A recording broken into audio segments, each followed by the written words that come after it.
আসসালামু আলাইকুম।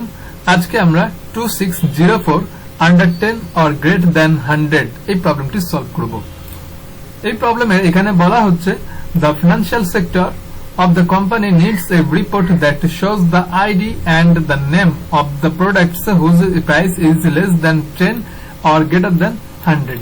মানে আমাদেরকে সেসব প্রোডাক্টের আইডি এবং নেম দেখাতে হবে যাদের প্রাইস 10 এর থেকে কম অথবা 100 এর থেকে বেশি। তো আমাদের যে প্রোডাক্টস টেবিল আছে এই প্রোডাক্টস টেবিলে আমাদের এখানে দেখতে পাচ্ছি যে প্রাইস যেসব প্রাইস হচ্ছে যে 10 এর থেকে ছোট। তো আমরা 10 এর থেকে ছোট দেখতে পাচ্ছি যে আমরা এই যে টাওয়েল এটাকে দেখতে পাচ্ছি 10 এর থেকে ছোট, এবং আমরা এখানে আরেকটা আর যেগুলো দেখতে পাচ্ছি সেগুলো হচ্ছে যে ডাইনিং টেবিল 100 থেকে বেশি, তারপর হচ্ছে এটা 100 সমান, এটা হবে না, এটা গ্রহণযোগ্য না। তারপর হচ্ছে এটা 100 থেকে বেশি আর এটা গ্রহণযোগ্য না। তো আমরা এখানে দেখতে পাচ্ছি যে 100 থেকে 100 বড় অথবা 10 এর ছোট। তো এটা 80 100 এবং 10 এর ভিতরে চলে গেছে, এটা হচ্ছে 100 থেকে বড়। সো আমাদের যে ডাইনিং টেবিলটা দেখা যাবে, আউটপুট আমরা এখানে দেখতে পাচ্ছি যে ID 2।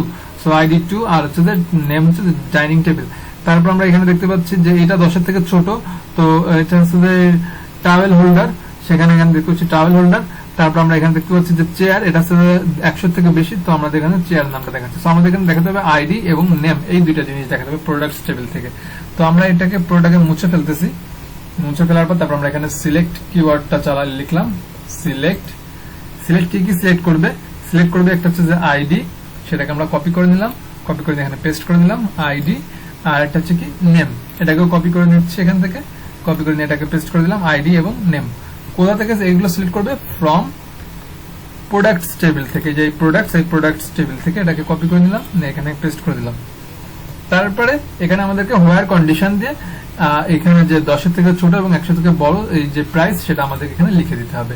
তাহলে আমরা এখানে লিখলাম হোয়ার যেখানে হচ্ছে যে প্রাইস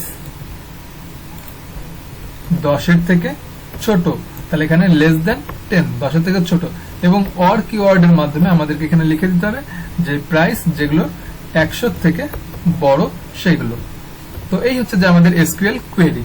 তো এখন আমরা এটাকে সাবমিট করি। দেখুন এটা আমাদেরকে অ্যাকসেপ্টেড দেখাচ্ছে। তো এই হচ্ছে 2604 এর প্রবলেম সলিউশন। তো আজকে পর্যন্তই। Thank you for watching this video. আল্লাহ হাফেজ।